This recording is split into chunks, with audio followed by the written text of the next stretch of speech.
When I started my first affiliate program 15 years ago, I was totally ignorant about how to run an affiliate program. I made a bunch of mistakes and learned a lot of lessons, well, the hard way. And I still built a $12.6 million affiliate program in just 2 years. In the last episode, I shared the first 10 mistakes I made, and today I'm sharing mistakes 11 through 20 so you don't have to make them. Welcome to the Affiliate Guy podcast. If you want to grow your income, serve your tribe, and enjoy all the benefits of affiliate marketing and having your own affiliates, you're in the right place. Thanks for joining me today. Now let's get started. So in the last episode, I shared the first 10 of 20 mistakes that I made when I first started an affiliate program. Actually, these are really 20 mistakes that I made throughout running an affiliate program. Some of these mistakes were when I first started, somewhere that happened a few months in. Some of these happened down the road. But I'll just run through those real quick. And if you missed that episode, you definitely need to go back and listen to it. I waited too long. That was the first one. I sent too long of a first recruiting message. I thought I had to know all of my affiliates. On the flip side of that, I didn't invest enough in relationships. I didn't set up the right cookie link. That was number 5. I didn't work with small affiliates. I was trying to be too cheap with commissions. I didn't take the 5 minutes a day to analyze, the affiliate data. I forgot the basics as we got bigger, and I didn't invite our customers to be affiliates. Those were 10 mistakes that I made. And today I want to share the next 10, our last 10. Now, before I do, real quick, I mentioned in the last episode that you can download a PDF of all these mistakes that also comes with the solutions to what you need to do so you can make sure that you don't make these mistakes. This PDF is an absolute must-have for anyone who's starting an affiliate program. If you want to grab your copy, and I highly recommend you do, just go to mattmcwilliams.com/mistakes. mattmcwilliams.com/mistakes, and you can download the whole guide. Like I'm telling you right now, this guide is going to be like one of the keys for affiliate managers of this generation to make sure they don't make all these same mistakes that I did. Yeah, I said in the last episode, I'll say it again here, I got away with these mistakes.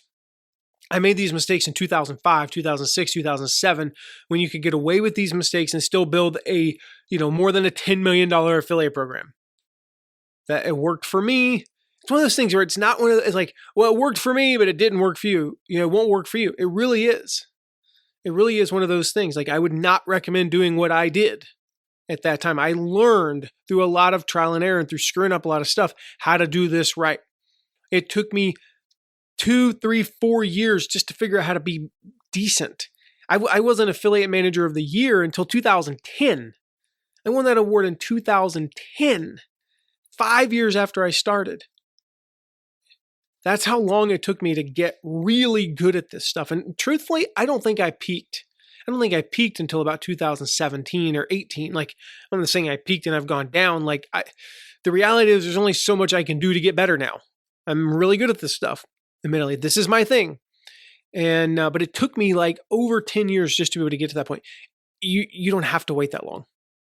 That's the cool thing because you don't have to go through all the trial and error. You get to learn from me on these podcasts. So make sure that you're the first to grab that PDF, mattmcwilliams.com/mistakes, so you can avoid all 20 of these. I'm going to tell you right now, if you don't get it, your competition is, and they're going to be laughing at you. I'll just throw that out there. Anyway, all right, so let's talk about mistake number 11. Mistake number 11 was not getting out there, not going to conferences, not really meeting with affiliates, one-on-one personally. Like for years, I was really elusive. In fact, it was kind of a joke. It was almost like a badge of honor. I was like a mystery. I was elusive. Like I was the mythical affiliate manager they'd emailed with, they'd even talked to on the phone and maybe even seen on video, but they never actually met. I mean, literally from the time I started my first affiliate program in 2005 until through the next 10 years, I attended 3 conferences. 3. And even when I went to, to the conferences, I was there, I got there 5 minutes before it opened and I left when it closed and I did my thing. I barely hung out with anyone. That just wasn't my thing. So like even in 2010, when I won, my first Affiliate Manager of the Year award, and then the next year when I won my next one, 2 years later when I was nominated but didn't win, and then I think when I won another one sometime after that, I didn't go to the ceremonies in person. Like I literally had to find out, like from other people. Like I got text messages, "Hey, you won!" That's how I found out. Like I also wasn't on social media. I rarely interacted with our affiliates outside of that professional setting. And so this led to really bad relationships. My relationships were more transaction based than they were personal. I didn't know a lot about my affiliates. I didn't engage. Like I had no idea. I didn't even know if they had kids half the time. So don't be elusive. Don't be 100% professional like I was. So today, I'm constantly interacting with our top affiliates. I'm constantly interacting with our ideal, affiliate prospects. So what you should do is you should attend industry conferences. Attend, when we get back to that. Right now, as I'm recording this, for those listening in the future, I'm recording this in the middle of the COVID-19 pandemic, and right now there are no industry conferences, but there will be. Attend them virtually and participate in the chat. I make it a point when I go to a virtual conference to be seen in the chat. Get active on social media with not only your current affiliates, but your prospective affiliates. Develop these genuine relationships with them, right? Know their kids' names, know their spouses' names, or name, know their favorite teams, know where they went to college. That way, if their team, win, like one of our top affiliates, he's a Kansas City Chiefs fan. When they won the Super Bowl this year, I reached out to him, to Matthew Loomis, and was like, dude, congrats. Like, I'm so happy for you. I was rooting for the Chiefs just because of you. And, also because they were playing the 49ers, but, develop friendships with them, right? If you know that they went to college somewhere and their team wins a championship, congratulate them. If, they live in, I know where our affiliates live. And so when there's an earthquake, I make sure they're okay. When there's a tsunami that hits there, I make sure they're okay. Develop those friendships that go beyond just a professional relationship. So don't do like I did. Don't, be elusive, and don't be a mystery. Definitely don't wear that like a badge of honor. Number 12 is I delegated my communication. So as our affiliate program grew, as it got bigger and bigger, once we hit the mark where we had about 200 affiliates, and as our business grew, I just got really busy. I was also a chief operating officer of our company. I ran our quality control department, and I was also responsible for a few of our bigger outside accounts, just because I had those from when we started the company, and I had the relationships. And so I spent, 4 hours a day, 5 hours a day on those things, which left, now granted, I was single at the time and I had no life outside of work. So I was working 12 hours a day, 6 days a week. But still, it left me with only about 5 or 6 hours a day to have anything to do with affiliates. I was also involved in leadership meetings and just overall strategy in the company. And so I had to delegate a lot of my responsibilities as affiliate manager. I had to. I just didn't have a choice. While this was necessary, right? I made the mistake of delegating some things that I shouldn't have, such as a lot of the communication with affiliates. And I am like, don't do this. That was one of the biggest mistakes I made. You can delegate reviewing the stats. I mentioned that in the last episode, that I eventually just got to the point where I said, hey, I need my assistant to review the stats and just tell me anything I need to know. It took 90 seconds a day. That's it. You can delegate creating swipe copy. You can delegate setting up the affiliate portal. You can even delegate some of the affiliate training, but you should never delegate important communication with affiliates. So if you've done what we talked about already, you built those relationships, then they need to hear from you. I'll tell you right now, an email or a text or a Facebook message from you will get 5, maybe 10 times the results of the same message from your assistant or somebody else on your team. So make affiliate communication a priority for you. Here's a simple way to do that. This is what I did. just dedicate 30 minutes every single weekday to reaching out to individual affiliates. Okay, 30 minutes a day, 5 days a week, 2.5 hours a week. This is your time to reach out to individual affiliates. No more. You don't have to do more than that. I mean, that's it. And so it might be in a given week, what that might look like is I'll have 2 calls that last 30 minutes. Sometimes I'll go longer, but I go for walks when I'm on calls, so it's not a big deal. So 2 30 to 40 minute phone calls. 1 30-minute session where I'm just sending out emails, and then 1 30-minute session where I'm replying to emails. And then the 5th day is kind of like a hodgepodge. I'll send a few texts, I'll reply to a few emails, I'll shoot a couple Facebook messages. I'll just go engage, on social media with them. I'll make it really, hey, I've got 15 minutes on my calendar. I'm going to be really intentional. I'm going to go to Facebook. I'm going to go to Twitter. I have a Twitter list of people that are just affiliates. I prioritize those over everybody else. I prioritize in order current affiliates followed by prospective affiliates. So 30 minutes a day, every weekday, just to reaching out and engaging with your affiliates, and then 1 hour a week for mass communication. If you do nothing else, like those 3.5 hours a week, you will be successful. It's not how you're going to grow to start with, but once when you're finding it hard, if you do 3.5 hours a week, I promise you can run a successful affiliate program. So number 12 was delegating my communication. That was a huge mistake. Number 11 was not getting out there and just being a part of the world, Number 13 was I would go months at a time without recruiting an affiliate. Not just a quarter, but I might go 4, 5, 6 months and not recruit, not bring on a single new affiliate of my own actions. I might get one referred to us or somebody would just sign up, but I wouldn't go out there and actively recruit affiliates. And so you think back to when I first started, when I first heard about affiliates, I shared that story, we're sitting there in the office and we don't have any money and it's oh my gosh, we need affiliates. I spent 5 or 6 hours a day recruiting affiliates. It consumed me. I still had those other responsibilities, but those went on the back burner. I did those as fast as possible. I'd have 2 or 3 sales calls and I'd have to work on a blog post and update something and meet with the team. And that would take, 4 hours. And I spent the entire rest of my workday doing nothing but researching affiliates and reaching out to them. It was all consuming. Even when we had 30 affiliates, 90% of my time was still spent finding new affiliates, 90% of my time on the affiliate program. Now, naturally, as we hit 50 affiliates, it became 80%.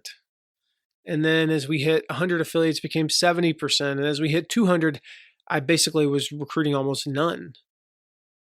And that's one of the common growing pains with affiliate programs. You reach the point where managing your current affiliates is taking up so much of your time. And if you have other responsibilities inside your company, like I did, it feels like you have no time to recruit affiliates. And so I would go months without recruiting new affiliates. And so the fix for this is ABR, always be recruiting, continuous recruitment. So there's this concept, in fact, I was sharing this on a Facebook Live earlier. There's this concept called the 20-mile march. And I forget which book it's from, but it basically refers, if I'm not mistaken, to the mission, the 2 missions to get to the South Pole. I don't know all the details, but one of the missions was they would go 30 miles in a day and then 8 the next day. And they would, they would go less if the weather was bad, more if the weather was good. And what they were doing was they were passing their camps. So if they went 30 miles, now they're in between these camps that have all their supplies and all these things. And the successful mission, they went 20 miles. If it was beautiful out, beautiful for Antarctica at least, if it was nice outside and they could easily go 35, they went 20 and they just rested more. And then the next day when the weather was terrible and the wind was blowing 60 miles per hour and it was negative 800 degrees or whatever, they'd still go 20 miles. And it might take them 18 hours and they'd be exhausted, but they went 20 miles. And so the version here that you want to do is what I ended up doing, which is just commit 20 minutes every single day to finding new affiliates. Put it on your calendar as an appointment. This is the key. 20 minutes a day. Don't, oh, I'm going to go gung ho. I'm going to do an hour today. And then you don't do it for like 4 days, right? No, 20 minutes a day, like consistently. Like I still remember the time every Monday through Friday, 8:35 a.m. We had a leadership stand-up meeting at 9 a.m. I would usually get to the office about 8:10, 8:15, walk around, talk to people, just interact with our team, whatever, get some water, all the things I need to go to the bathroom, all that stuff. And then I would sit down at 8:35. Well, stand up. I would stand up at 8:35. I was already standing up. I might even get on the treadmill and do it. And I'd do 20 minutes. I would literally set a timer. And that timer would go off at 8:55, just enough time to go take a bio break and go to my leadership meeting at 9 o'clock. Like it was on my calendar though, so nobody would ever try to schedule anything else. Like I would never have a call then or any type of thing then. And I think probably out of 100 Monday through Fridays in a row, I did it 98 days. Occasionally I'd have something I had to go do on a personal thing that would get me into the office late, but every day, 8:35 a.m., 20 minutes, and I'd usually reach out to like 3 new affiliates. That's it. 3 or 4. I'd research them, find some stuff. Sometimes I might only get, reach out to 1, but I'd reach out to some number every day for 20 minutes a day. And that's one of the things that helped us grow when we kind of stalled there for a while. After about the, 6 months or so, we really stalled. We were doing about $500,000 a month. And we did $500,000 a month for like 5-6 months, in part because I wasn't bringing on any new affiliates. And that was what kind of helped. Like then all of a sudden we were doing 600,000 a month, 700,000 up, past $1 million a month. So make sure you're doing continuous recruiting. Always be recruiting, ABR. Mistake number 14 is I removed inactive affiliates. That was a really bad, bad idea. It's just bad form. It's just bad form. And, the thing is, it's common. It's common to have inactive affiliates. And the downside to this, the reason why you shouldn't do it is that somebody, just because somebody signs up and they don't promote for even, a year, doesn't mean they never will. In fact, we've seen examples of this when affiliates have just been completely inactive and then they've suddenly just sprouted up out of nowhere, not even like doing some of the stuff I'm going to share here, and boom, they're active. And so what I want to share with you here is I want to share you 2 strategies, or actually a few strategies for each of these 2 examples. I want to share how to activate your inactive affiliates if you're in a launch. So you've got a compressed like 17-day timeline. Then I want to share what to do if it's evergreen. The thing is, most of the time, the reason why somebody's inactive is they just got busy, especially in launches. They just got busy. They got busy with other work. They got busy with their kids. They got sick. In other words, life got in the way. And all they need is a gentle reminder. When they come back for whatever kept them from promoting, they have a mound of email, they have calls to return, they have posts to write, they have videos, podcasts to record. They aren't thinking of you. Like, no offense, it's just not high on their priority list. And so all it takes is that gentle reminder, gets them fired up again. And so we've run these activation campaigns. Like Shutterfly, we got 1,400 affiliates who had, nearly $500,000 in additional revenue in just like a few weeks, just from like, we got 1,400 out of 15,000 inactive affiliates, almost 10% of them. This is a massive affiliate program. With Michael Hyatt, we had 944 affiliates. This is in 2016, who had not yet sent traffic after the first week of a launch. 3 days later, 291. So 30% of those 944 were sending traffic. Those affiliates produced $104,000 in sales. Like this works. This works. So how do you know if somebody's inactive? Like what qualifies as inactive? For us, it's basically anybody who's just not sending traffic.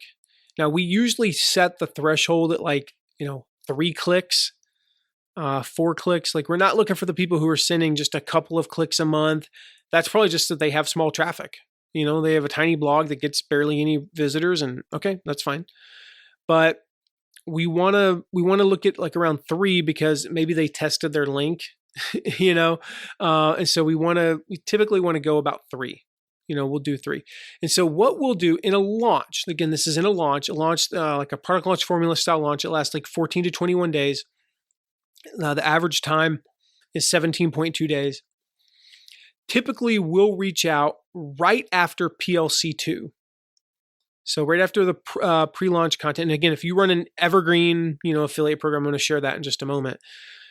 So typically like day 1 will be PLC 1, day 2 will be PLC, or day 4 will be PLC 2. We'll reach out on day 5. And then day 8 would be PLC 3. We'll reach out again on day 9. And then we'll reach out like the day after cart open to the inactives. So that gives them plenty of time to get active, not being annoying. Like we want to balance being proactive with being annoying. And so we got 3 times, in. And the thing is, like, make sure you reach out at least 3 times. Just space them out a few days apart. Don't worry about being annoying though, because it's not like they can send you any less traffic. Okay? It's not like they can send any less traffic. Than they already are. And so as far as how you reach out, you use any means necessary, like email, text, Voxer, Skype, phone, Facebook Messenger, tweets, smoke signals, send a carrier pigeon, send them an overnight thing in FedEx if you really think it's worth it, right? Just learn their preferred method of communication. Just learn it. Whatever method they have, like if they like chatting on Skype, shoot them a Skype message. If they like a text, then text them. Email, if you don't know, usually works. And so what you do, I'm going to give you this here real quick, is you reach out to them. I'm going to give you a sample email because 95% of your communication is going to be via email. And you just send them a simple email, again, everybody with 3 hits or less. And you just say, hey, everything okay, Joe? Everything okay? To their first name.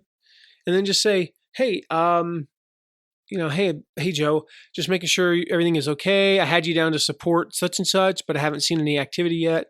There's still plenty of time to get in, plenty of time to join. The launch is going amazingly well, but it's not too late for you to get started. Let me know how I can help. That's what I'm here for. All the best, whatever your name is, right? And the thing is, this has 5 elements. These are the 5 important elements to this email. Number 1, it grabs their attention. When you see a headline or a subject line that says "Everything okay, Joe?" and your name's Joe, it stands out in your inbox, right? Number 2, it reminds them of a commitment. If you've read Robert Cialdini's book Influence, there's almost nothing as powerful as the principle of commitment. We have a natural desire to do what we said we would do. So you want to remind them of that commitment. That's why I say, I had you down to support such and such, right? But I haven't seen any, activity yet. Thirdly, it encourages them. Twice in this email, I say there's still time. And I say there's still plenty of time to join. Boom, boom, boom. The launch is going amazingly well, but it's not too late for you to get started. So it encourages them. It encourages them. Like by the time you hit day 5, they might think it's too late to join, but I make sure to tell them otherwise. Fourth, it has the social proof, right?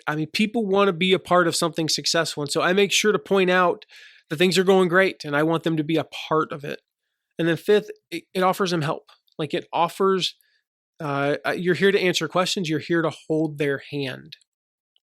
So this is just one of our best, activation emails that we've used. We've literally tested more than 300 of these over the years. So if you want to get all of my best activation email templates, we'll include a link in the show notes to get those.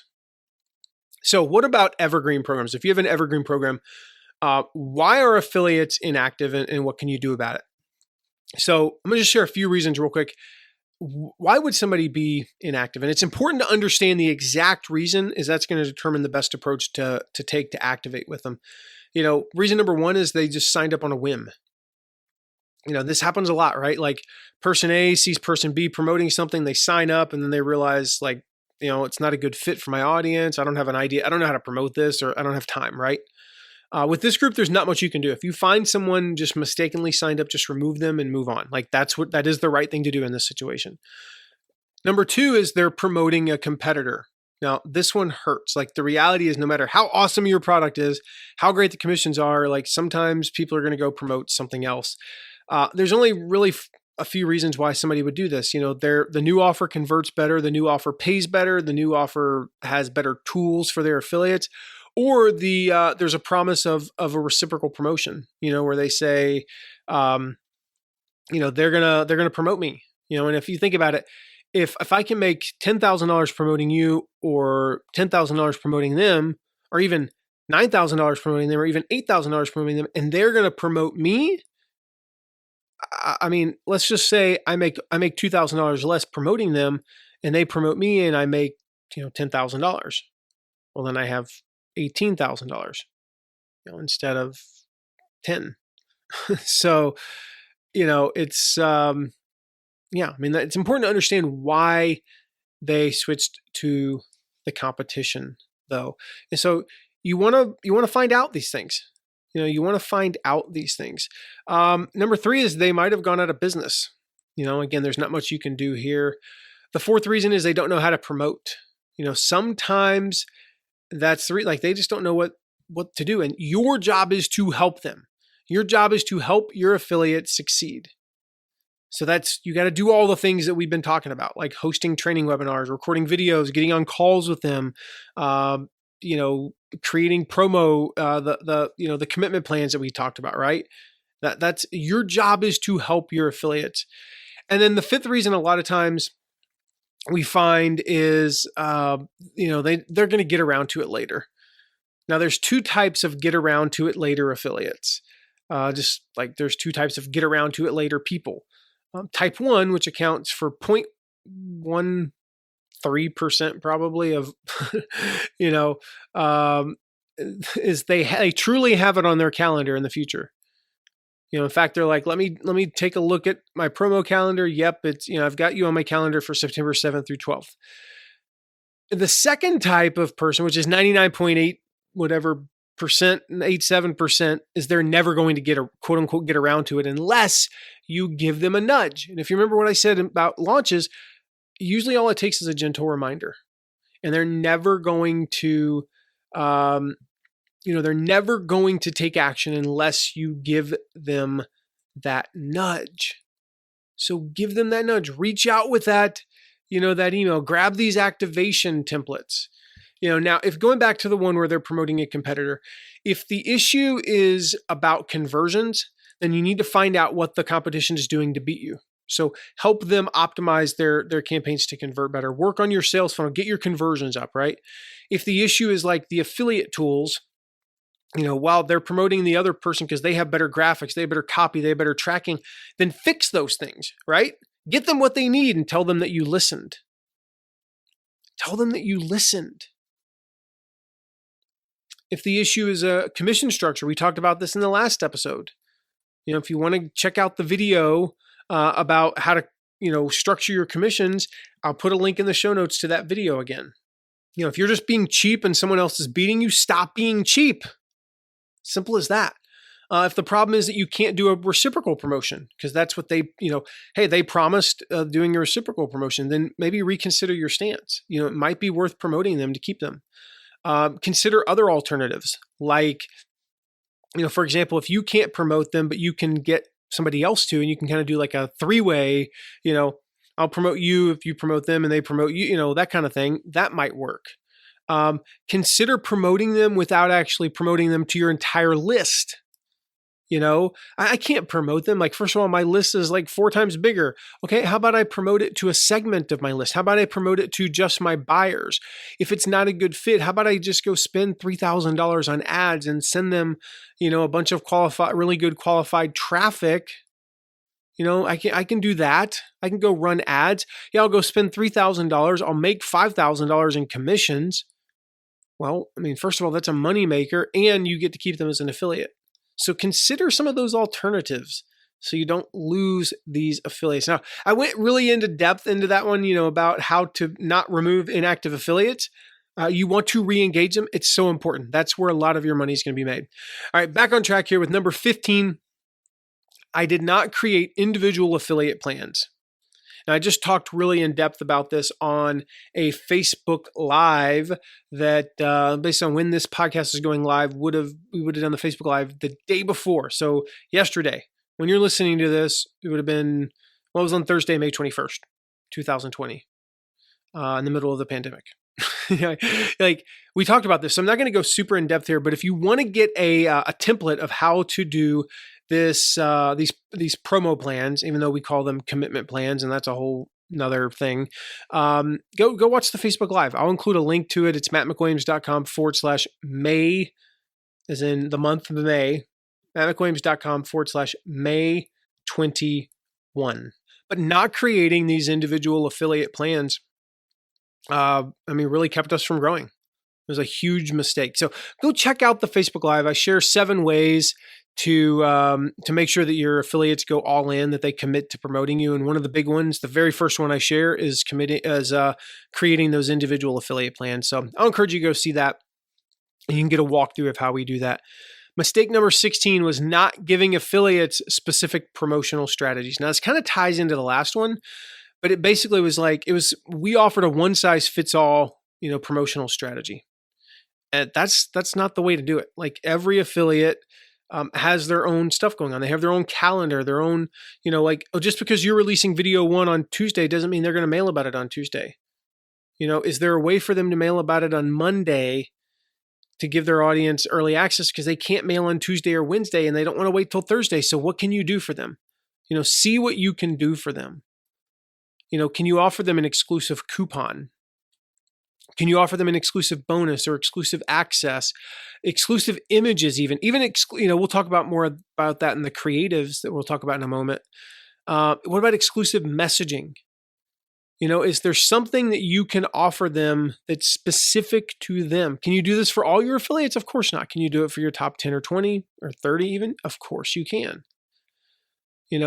Give them something that works best for their audience. Be willing when they come to you and say, hey, Matt, my audience is stay-at-home moms. My audience is 50-year-old plus men. My audience is executives. And you go, well, that's not our perfect target audience, but I see how that works. Let me help you with some messaging. Be willing to do that. And the cool thing is it allows you to expand. It allows you to get other affiliates who are similar, and they see how tight their messaging was, and they're like, wow, that'll work for my audience too. And now you have the copy, you have the swipe copy, you have the images, you have the messaging around that specific niche. So work with them on those specific promotional strategies. Number 17, the 17th mistake. That's a lot of mistakes. Is we did not have enough entry points. And so this is a mistake that I made, not with my very first affiliate program, but actually with some of the other ones we ran later, where we had, we had PLC 1, 2, and 3, so pre-launch content, like a video 1, 2, and 3. We had a webinar, we had a sales page. So there were 5 entry points. That was it. In retail, you might have like your homepage, your order page, and an information page, and one other page, right? What we discovered, we did a study a while back, and we looked at the data points on the difference between, specifically what we were looking at is the difference between launches that were 5 to 10 million and launches that were 12 to 17 million. Okay. So we kind of left out those ones in the middle just because we wanted there to be a little bit of a gap. So what's the difference between, a $5 to $10 million launch and a $12 to $17 million launch? And if those numbers intimidate you, don't let them. This is all about the lessons, right? This isn't about, oh, I'm never going to run a, $14 million launch, so who cares? Yeah. The difference is, this is also the difference between a $1 million launch and a $4 million launch. It's also the difference between a $100,000 launch and a $400,000 launch. One of the biggest things we've discovered outside of the obvious things, like their registration pages were more optimized. Their webinar process, they used multiple ways to get people to show up to webinars and things like that. One of the ways that you can easily control, one of the biggest differences we discovered was number of entry points. 8-figure launches had 75% more entry points than 7-figure launches. So notwithstanding conversion rates, number of affiliates, number of big affiliates, commissions, contests, any of that stuff, number of entry points. So instead of just 3 videos, a webinar, and a sales page, they had 3 videos, 3 PDFs, 2 different webinars for 2 different audiences. They had an assessment. They had a quiz. They had another free report. They had this and they had that. And so they had 11, 12, 13 entry points. And you want to offer your affiliates as many ETMs, excuses to mail, excuses to promote, ETPs as possible. When you only give them 3, they'll do 3. When you give them 7, they'll do 7. When you give them 11, they'll do 9 or 10. They might not do all of them, but it allows them to pick which ones are going to work best for them. So mistake number 17 was not having enough entry points. Mistake number 18, not policing our affiliates. Yes, on occasion, there are bad players. I've worked with 300,000 plus affiliates. I've probably worked with 50 bad ones where they were doing something nefarious. They were doing something to hurt the brand. They were doing something that was illegal or unethical or immoral. 50 out of 300,000. It's not a huge thing, but it might happen. In fact, I'll just go on a limb and say it will happen at some point. So you want to monitor this stuff. You want to make sure that your affiliates are compliant. You want to make sure that they're following the FTC guidelines. You want to make sure they're disclosing that they are an affiliate. You want to make sure that they're not doing anything unethical or illegal. And we got away from doing that for a while, and it got us in trouble. I have been sued by the FTC. Now, they ended up doing nothing with me. They dropped the lawsuit because I wasn't doing anything wrong. We had made a mistake in 2010 when they first passed their new guidelines, and we didn't police our affiliates as well as we were supposed to have. We made every effort to, and we showed them that, and they went, oh, you actually did. You did make good faith efforts to try to get your affiliates to comply, but some of our affiliates were still not compliant, and we missed it. And so that's not what I'm talking about. The reason we were sued initially by the FTC was because one of our competitors reported us, and it turns out the thing he reported us on was totally bogus. He reported us for having an affiliate that didn't disclose they were an affiliate, and they weren't an affiliate.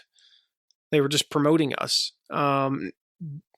because we were friends with the owner, and it was totally free. There was no financial transaction, and he got all up in a tizzy. He went out of business 2 years later.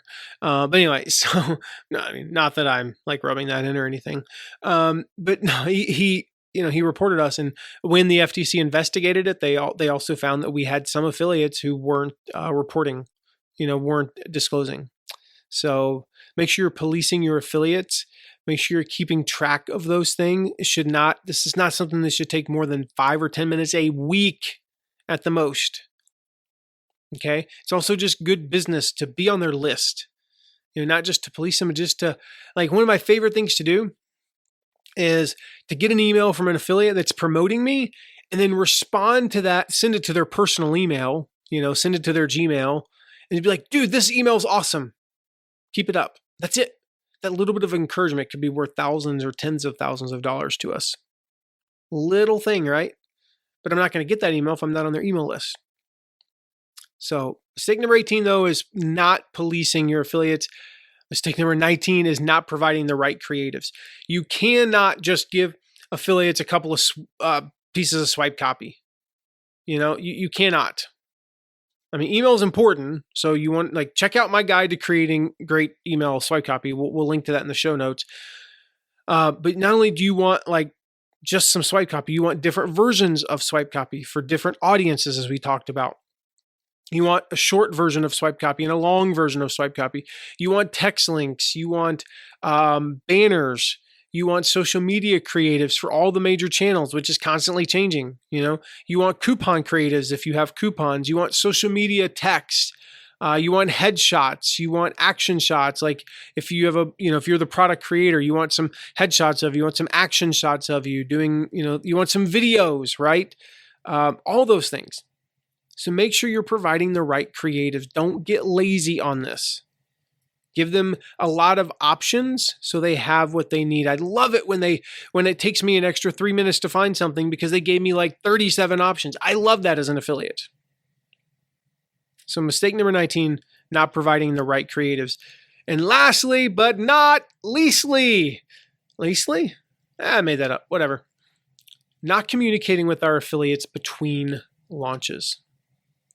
Not communicating with our affiliates between launches. Now, this is only relevant if you have a launch or a big promo.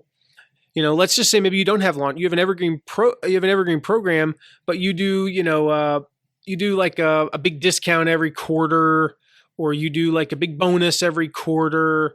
You do something, about every 90 days, and those are great. You want to do those with evergreen programs. If you have a launch, if you have a once-a-year launch or a twice-a-year launch, what are you doing between those things? So we just used to go dark.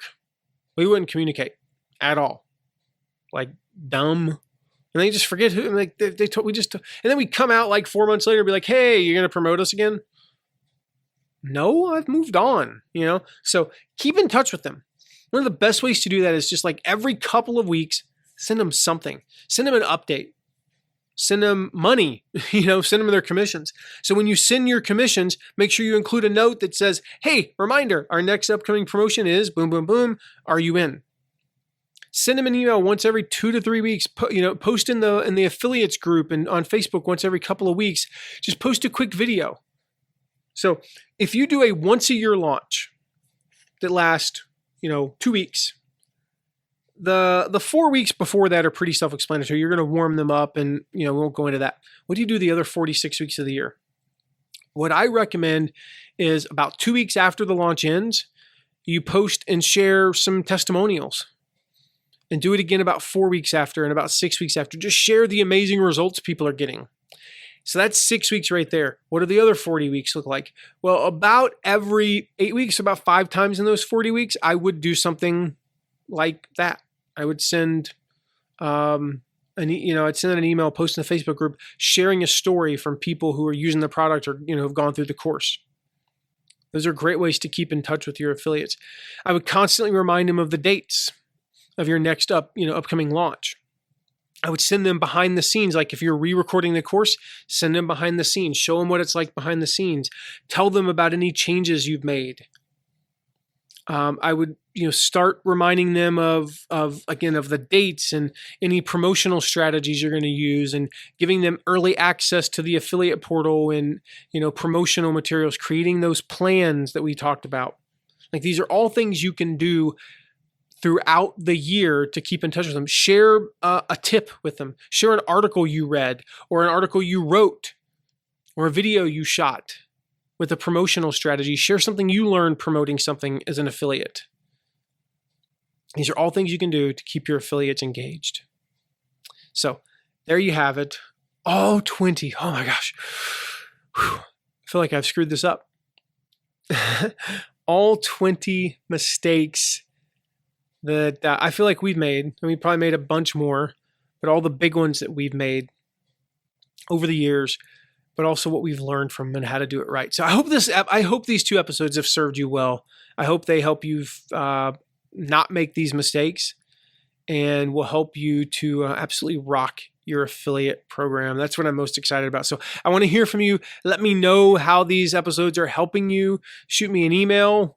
Just email podcast@mattmcwilliams.com and let us know how these episodes are helping you. Make sure to grab that PDF of the mistakes so you don't make them. Go to mattmcwilliams.com/mistakes. That link and all the links I've mentioned in these episodes will be in the show notes. So go check that out as well. They'll be right there in the show notes. You can click right over to them. And if you haven't yet, make sure you leave us a rating and review. We love to hear from you. Again, how it's how you're listening to this podcast and what you're getting out of it, what you think of it. We love 5 stars. Leave a rating, review. It helps other people to find us here as well. So with that, we'll wrap up, and I cannot wait. I got something really cool. Man, I'm so excited about the next episode. Not going to tell you what it is, but it's going to be absolutely amazing. We're going to talk about a little bit that we learned from our best affiliate promotion ever. I'm going to let you in on a couple of little secrets that I sort of teased by accident. I wish I was that smart in this episode. So with that, I will see you in that next episode. Take care. Bye. Thank you so much for listening today. Remember to check out all of our deep dives into affiliate marketing at theaffiliateguy.tv. And if you have a question, you can ask it at asktheaffiliateguy.com. Who knows? Might end up being featured on this podcast.